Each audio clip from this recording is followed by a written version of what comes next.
Hello friends, academy 24 में आप लोग का स्वागत है दोस्तों।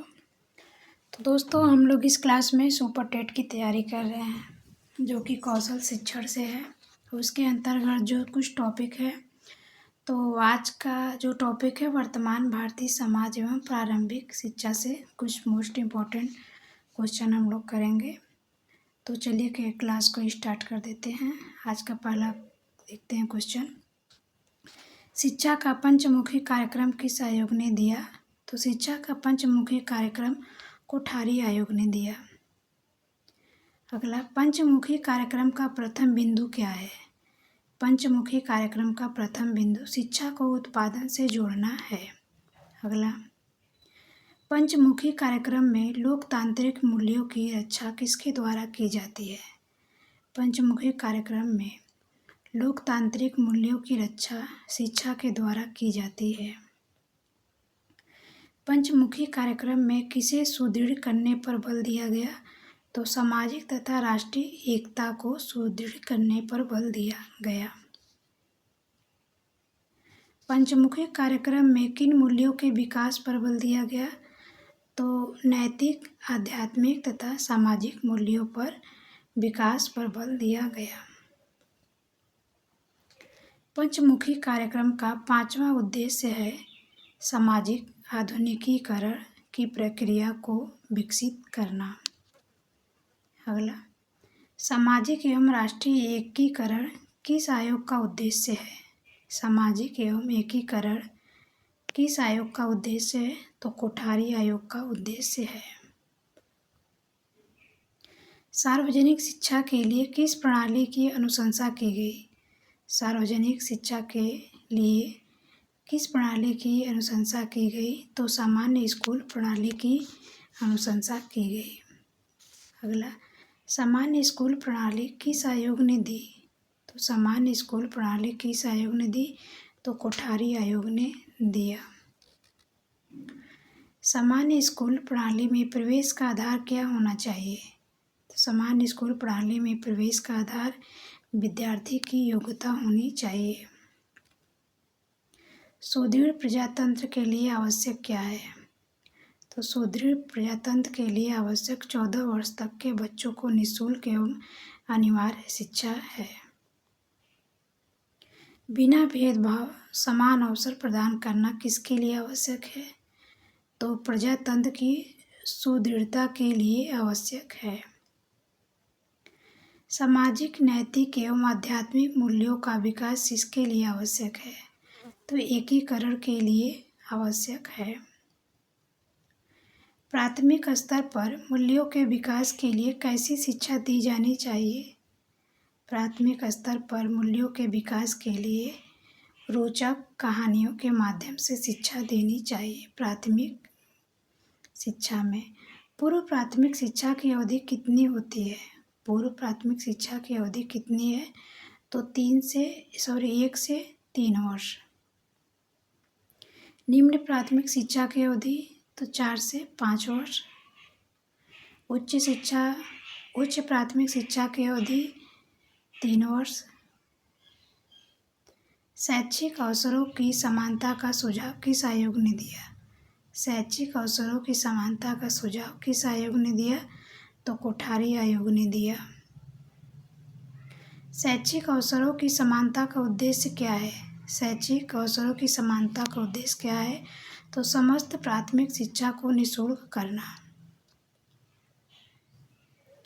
निम्न प्राथमिक स्तर पर कौन सा विषय पढ़ाना जाना चाहिए? निम्न प्राथमिक स्तर पर कौन सा विषय पढ़ाया जाना चाहिए? तो उपयुक्त सभी। उच्च प्राथमिक स्तर पर कौन सा विषय होने चाहिए? तो इसका भी उपयुक्त सभी होगा।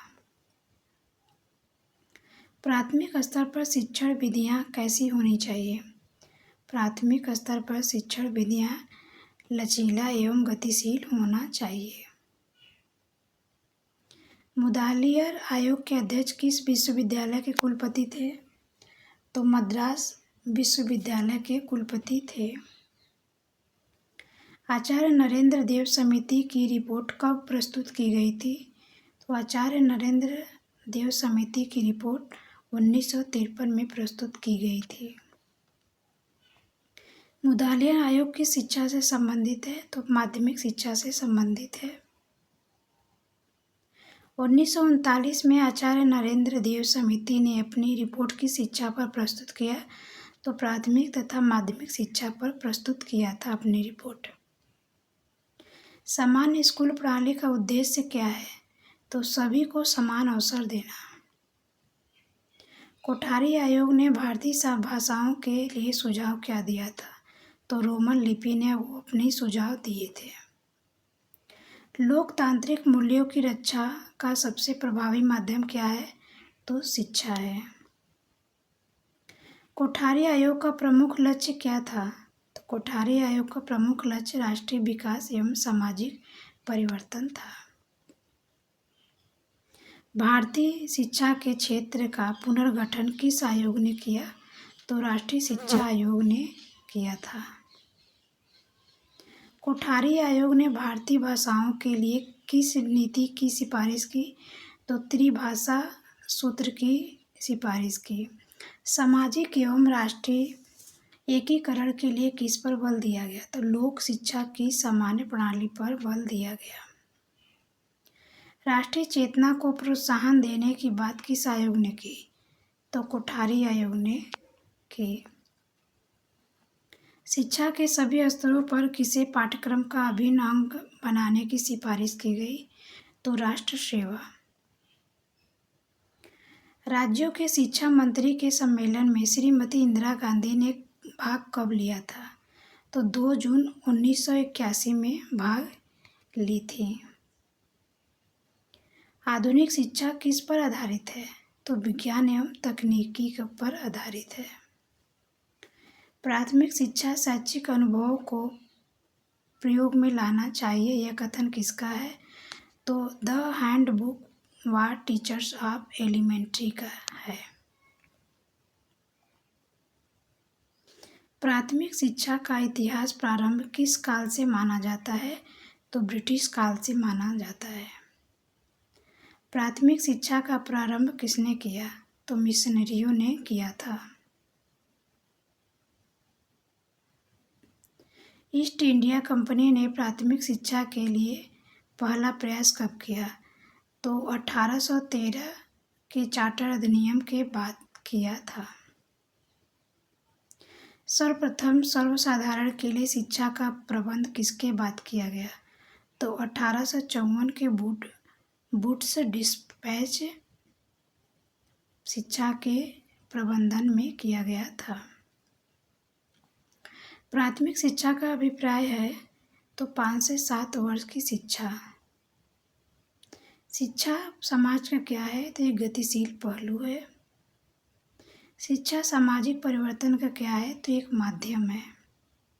शिक्षा का प्रथम स्तर कौन सा है? तो प्राथमिक शिक्षा।